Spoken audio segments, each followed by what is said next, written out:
Sod? Geoffrey, people who resort to swearing only do so because they lack imagination. No, I said that's odd, Beryl. That is odd.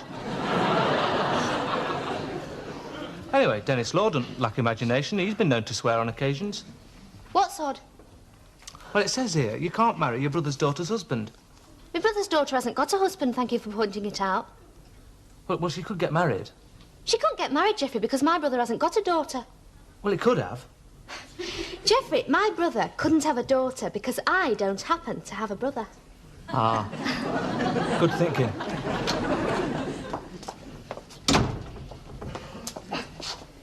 You didn't used to throw apple peel at me when I walked into the room, Beryl. You didn't used to be a Stretford ender. I didn't throw it, Mother. I cast it upon the wind of fate. It seems to have blown it onto the carpet. I hope you haven't cast the core anywhere yet. The peel should spell out the initial of my future husband. Who do we know whose name begins with a figure 3? Well, obviously that's not a 3, Mother. That's a B in anybody's peel. Oh. B for, Bobbles Bonbon. Well, if it's good enough for fate, it's good enough for me. I'm just wondering if Apple is a reliable substitute for computer dating, Beryl. Hey, that's a fantastic idea, Mrs. Battersby. Beryl, why don't we ask a computer if we're mutually suited? Might come up with some amazing revelations. Revelations? Oh, no, I always get revelations wrong. Anyway, we don't need to ask a computer if we're mutually suited, Geoffrey. We wouldn't be getting married in April if we weren't mutually suited. Does that necessarily follow, Beryl? Yes. Married neath April's changing skies, a checkered path before you lies. There's no answer to that. She's full of these old wives' tales, and every single one makes you miserable. Anyway, April the 29th is nearer to May than April. Married in May when the honeybees flit, strangers around your table will sit.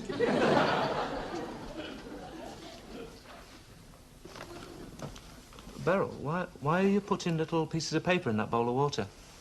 Well, they've each got a letter on. You put them in face downwards, and by tomorrow some of them will have turned over. Ah. Sounds pretty exciting. The ones that turn over will spell out the name of my future husband. Beryl, that's even worse than apple peel. I don't believe in all these old superstitions, Geoffrey, even though there's a lot of truth in them. Like, cut an apple in half and count the pips. If there's an even number, I'll be married soon, but if there's an odd number, I'll lose the man I love. 1, 2, 3, 4. There you are. I'll be married soon. It's true, isn't it? Next April. You see, all these old superstitions are really based upon scientific fact. 5. You're going to lose the man you love. Honestly, Geoffrey, I wish you wouldn't take things so seriously. Oh, that reminds me, Beryl. I was talking to Mrs. Garstang this afternoon, and she says that the new vicar at St. Stephen's has got some very strange ideas and very hairy nostrils, which Mrs. Garstang finds very off-putting. How do you mean? Some people don't like men with hairy nostrils, Beryl. Not even vicars. I meant his very strange ideas. Apparently he doesn't like marrying people who are not regular churchgoers. Well, we'll be all right. Well, you don't go to St. Stephen's, Beryl? Or St. Anywhere, for that matter. I do. Since when? Since when I started going regularly from next Sunday with Geoffrey. Pardon? Geoffrey, we'll have to get him to read out the band sooner or later, won't we? Well, we don't have to get married in a church, Beryl. I hope you're not thinking of getting married in an off-licence, Geoffrey. Pardon? A registry office, the licence to marry people. Beryl's been working very hard on your wedding, Geoffrey. She's designed a medieval wedding dress in wild silk, dresses for the bridesmaids, uniforms for the page boys, asked for estimates for 4-tier wedding cakes, as well as worrying about what hymns you'll want for the service. I don't suppose you'll know what hymns you want, Geoffrey. Oh, God. Our help in ages past. Very nice.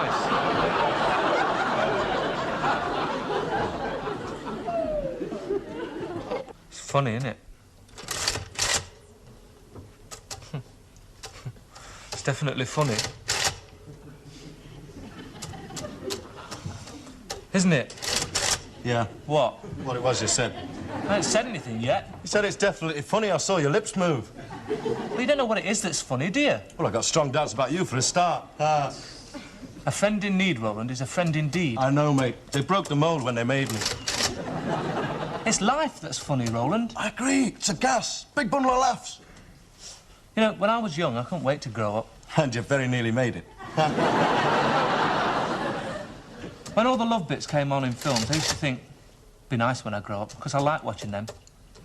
And now I am. I'm still not struck on them. Significant, that, isn't it, Roland? No. Anyway, all they do is give me an inferiority complex. Now I actually see who's getting my share. Everybody. Only with Jane Fonda, not with Beryl. You're not bothered, are you, Roland? It's not your problem, is it? Then why should you be bothered? It's not my problem. And there's no reason for you to be bothered, is there? No. And what's one day as best man in Roland Lomax's lifetime compared to the whole of my lifetime? You know what your trouble is, mate? You don't know how to live one day at a time. Take each day as it comes, man. Days like April the 29th are very difficult to take as they come. I've had it. I mean, life as we have known it will never be the same again. You could at least go around fighting. I can't, mate. I've got nothing going for me. I was born under the sign of Cancer the Crab. All weak and watery and lacking resolve. Saw you walking sideways. I thought you just got your shoes on the wrong feet. Generous, affectionate, easily led, always looking for the easy way out, and absolutely no willpower. You don't go in for all that gubbins, do you? Of course I don't. Just happen to be easily led, always look for the way out, and I've got no willpower. Emigrate. I can't.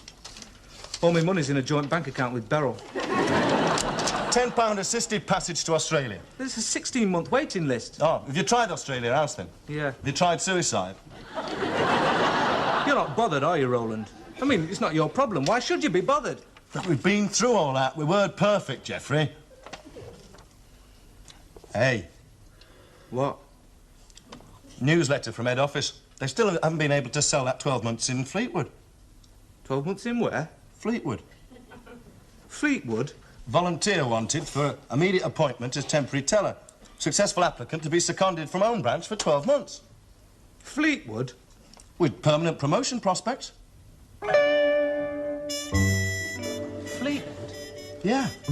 Do you think there's a chance I might get it? What? Fair. I mean, it's been advertised 26 times and nobody's even applied yet. You know, that's one town I've really always been crazy about. Where was it again? Fleetwood. Yeah, that's it. Good evening, Geoffrey. You're just in time for the unveiling. Rich man, poor man, beggar man, thief. Abracadabra, 1, 2, 3. Geoffrey Scrimgeour. Percy Filth. Thump. Thumple Gosselpod. Is that someone at work, Beryl? No, it's a Cherokee Indian from Yew Tree Crescent. There's that rather nice Ukrainian who raised his hat to us and his hair fell in my shopping bag. Are you feeling all right, Geoffrey? You didn't say pardon. Pardon? You've got a face like a milkman's round. Pardon? Long, love. Oh, I've just got something I'd like to discuss with Beryl, Mrs. Battersby. If only Mrs. Battersby had stopped wittering on and leave us alone. If only Mrs. Battersby had stopped wittering on and leave us alone. Right. Excuse me, Geoffrey. Something wrong? Wheels within wheels, Beryl.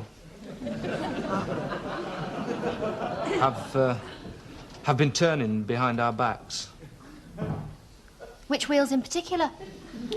Well, they're behind closed doors, Beryl. Behind our backs. I knew you'd understand. I don't really understand fully, Geoffrey. Who am I? I sometimes ask. I sometimes ask that. Who am I?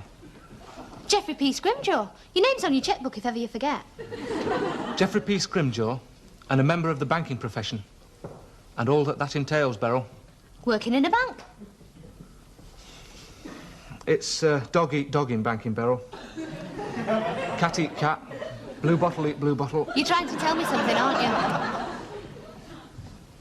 I've been promoted. Ah, you are clever, aren't you? Well, I wouldn't say that exactly, Beryl. Well, the bank wouldn't have promoted you if you weren't. They must have thought you were the best man for the job. Yeah, I suppose so. Tell her. She'll be in the kitchen. No, Beryl, I have been made teller at the bank. Oh. Or at another branch of the bank, of course. Mainly to avoid embarrassment when giving orders to junior employees such as Roland and others. Where is it, the other branch? Near the fish market.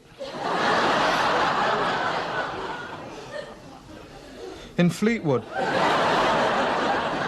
Pardon? Fleetwood. It's a very nice seaside town and fishing resort. It's near Blackpool. Noted for fresh air and fun. Geoffrey, I know where Fleetwood is. It's a long way from Manchester. Only in distance, Beryl. Geoffrey, we're getting married in April. Mr. Molyneux, the friendly manager of your branch, must know we're getting married in April. Well, Mr. Molyneux has been very busy lately, Beryl. He's been besieged by customers wanting to borrow money due to the present economic climate. I mean, obviously, in any other economic climate, I would have had no hesitation in... Well, Geoffrey, tomorrow you'd certainly better inform him and head office. What, Beryl? Well, thank them for offering you the job and tell them that you're sorry you'll have to turn it down because you're getting married in April. Well, you don't think I would have accepted it had there been a choice, do you, Beryl? When head office calls, ours is not to reason why, ours is but to do and go to Fleetwood. I can't believe that head office had post you without so much as a buy your leave. Well, I could turn it down, Beryl, but it'd be a very long time before I was considered for promotion again. But I'll only be away for about a year. I mean, we could get married when we get back. We'll get married before you go. Well, they want me to start a week on Monday. That's all right. We'll get special permission. We'll get married in an off-licence.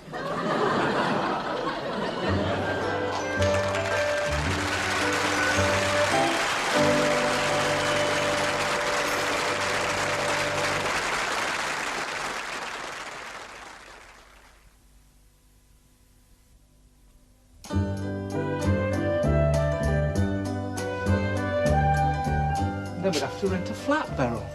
We'd spend all our savings. I mean, I can rough it in digs for a year. I could get a hammock down the Seaman's Mission. They do hammock and breakfast on very reasonable terms. Geoffrey, I'd rather rough it in digs with you than live in luxury without you. Beryl, I'm not starting married life roughing it in digs. And then you'd never see me. I mean, they're very busy. All the year round is holiday makers and fishing fleets popping in and out. I'd come home every night smelling of kippers and candy floss. And what kind of married life is that, Beryl? Geoffrey, money might make wheels within wheels go round, but it's still love that makes the world go round. Did I hear someone mention Fleetwood?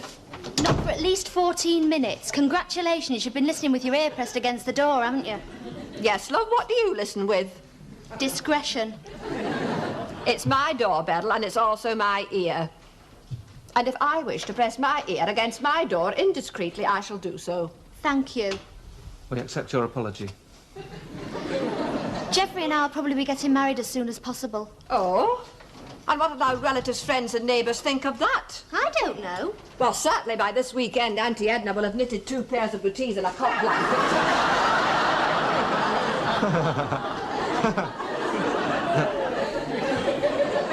Oh. Oh, you mean, if we get married quickly, people will think Beryl's up the... has a bun, In trouble.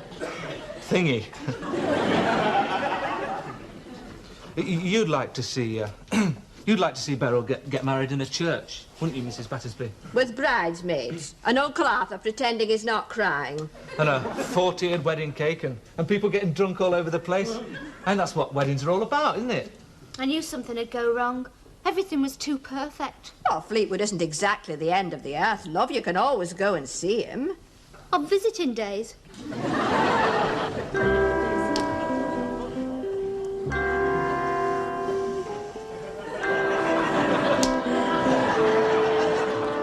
Roland?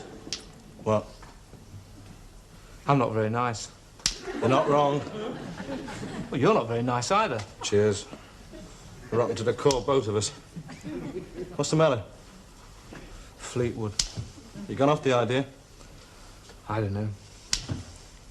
Well, it got you off the hook. It's either Fleetwood next week or marriage next April. And she believed everything I said. Beryl's like that. She believes everything I say. Girls do when they're in love. It'd be better if she didn't. Well, I'll tell you something, mate. You've gone up in my estimation. Well, I haven't in mine, mate. Well, I mean, look what you got going for you. Money in your pocket, World Cup coming up, Fleetwood in the holiday season, and birds coming in on every bus. Hey, I fancy that myself. Oh, Geoffrey. Geoffrey Bubbles Bonbon. Oh, Beryl. Love you. Pardon? What? What you just said? I just said what, Beryl? Before you said what? I said pardon, because you said something romantic. Something beginning with L. L stands for... Leeds United. Liverpool. Luton Town. Love you. Oh. That's the first time you've ever said you love me without my having to say I love you first. Promise you'll be faithful in Fleetwood. I've decided to turn it down, Beryl. Oh, you can't turn it down, Geoffrey. Head office will hold it against you. Well, no, they won't. Not if I find someone suitable to go instead. You don't mean that Roland, do you? Well, yeah, he's all right. He'll cope. I don't want him to cope, Geoffrey. I was being very selfish last night, trying to hold you back in your career. But I want to stay here with you, Beryl. Geoffrey, you must go to Fleetwood. I mean, when all's said and done, what's 12 months? A year. It'll pass in no time. A year? Geoffrey, if you don't go, you might blame yourself for years, or me for standing in your way. I don't want to go to Fleetwood. I've made my mind up. I'm not going. It's not as if you're going away forever and ever. Yes, Beryl. I mean, no. No, it isn't. Definitely. I mean, you are coming back to me, aren't you? And with a fonder heart, if it's true what they say about absence. It's fonder already. I've only been absent 2 minutes getting me ticket. Seems ages since I've seen your mum. She makes lovely lampshades. Don't you really want to go, Geoffrey? Geoffrey, don't you? Well, yeah, yes. Yeah, it seems all for the best, really. I mean, look at the opportunities it gives me. I mean us, for saving money. Not to mention our love, Beryl. Oh, Geoffrey Bubbles Bonbon. I'll think of you every day, every hour, every minute, every second. I'll think of nothing else, Beryl. I think I'll just go and get a sandwich for the train. I nearly forgot.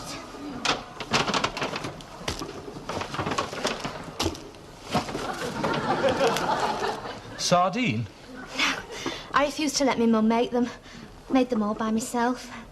Egg and cress. Oh, thank you, Beryl. Thanks very much. Do you think there'll be enough there? One for every mile, I should think. Oh, Geoffrey. It's not far, Beryl. It took me all morning to make them. But we can write, remember? Every day, Geoffrey, every day. Or better still, phone. Preferably during working hours. Oh, you can't. Oh, of course I can, Beryl. No, all I've got to do is dial 9, and I think it just... No, I mean, not on the office phone, Geoffrey. You can't say what's in your heart and what you dreamt about all last night when everyone's listening in, though they're pretending not to be, and that Frida Slingsby starts making a call on the same extension. Well, we can devise a code, Beryl. I mean, for I love you lots, I can say, Madam, I think your account's overdrawn, and then you can say... Oh, all right, Beryl. You're right. Last thing every night. 3 whole pages. I'll write 6. I'll tell you all the news from home, who's going with who's not talking, who's getting married, and everything. Oh, but Beryl, I'll be home on leave from time to time. I mean, there really won't be all that much to write about. How much leave will you be getting? Well, a 48-hour pass every weekend to begin with. Though I won't be coming back every weekend. There's a drain on our savings to be considered. And then if I do come back, it's only right that I should spend a bit of time with my dad and look up the odd relative or so. But I know you'll understand, Beryl. Geoffrey, I think you're the most thoughtful and considerate Bubbles bonbon I've ever known. And I want you to know that whenever your business and family responsibilities allow you a spare moment for your little Beryl, I'll be waiting with open arms. Thank you, Beryl. That's very, very big of you.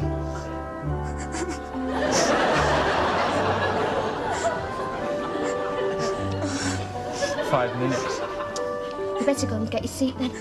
But, Beryl, if you don't mind, I can't stand the waving off on the platform scene. One of us might break down, and there's every chance it might be me. Honestly, Geoffrey, you'd think it was the end of the world. You're only going away on a short train journey, a very short train journey, really, and the girl you're leaving behind for a very short while is only coming to hold your hand through the carriage window and then wave a cheery goodbye if she can get her hand free. Oh, please, Beryl.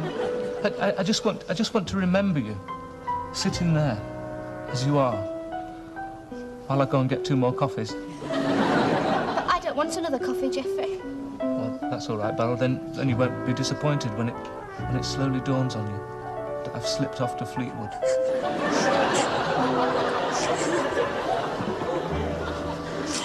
I'll miss you terribly. Me too.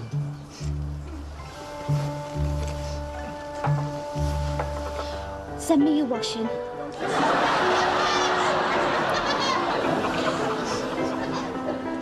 Look after me, Dad.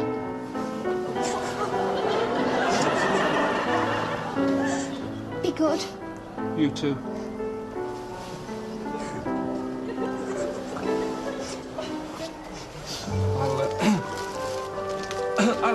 I'll go and get the coffees in.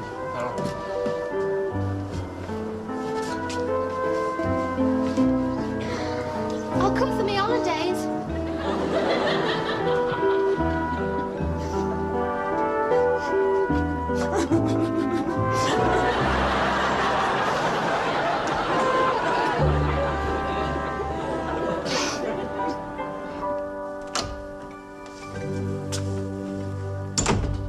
Hello, Mum. Hello, Beryl. Geoffrey's gone, then? Yeah, he's gone. Thought his train was at 1:10. Yeah, well, I've been walking around for a bit. No tears. Honestly, Mum, I'm a big girl now. 20 years old. I'm even engaged to be married. Yes. Well, I'll put the kettle on, love. Then, if you like, I'll see if I can knock spots off you at Ludo. Beryl, I do want to be engaged to you. Do you mean engaged to be married, Geoffrey? Next year? Why not? We'll get married next year. Geoffrey. Beryl.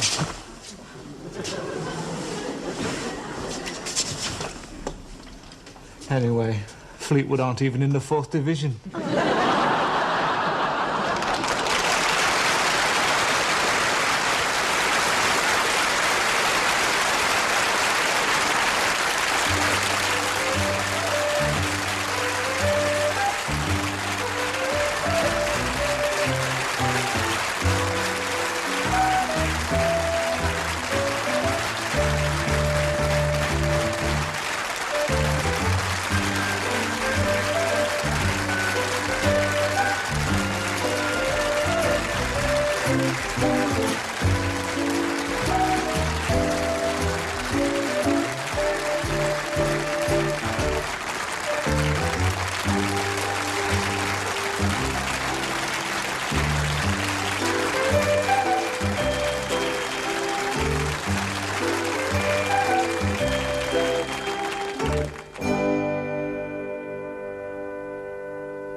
Thank you.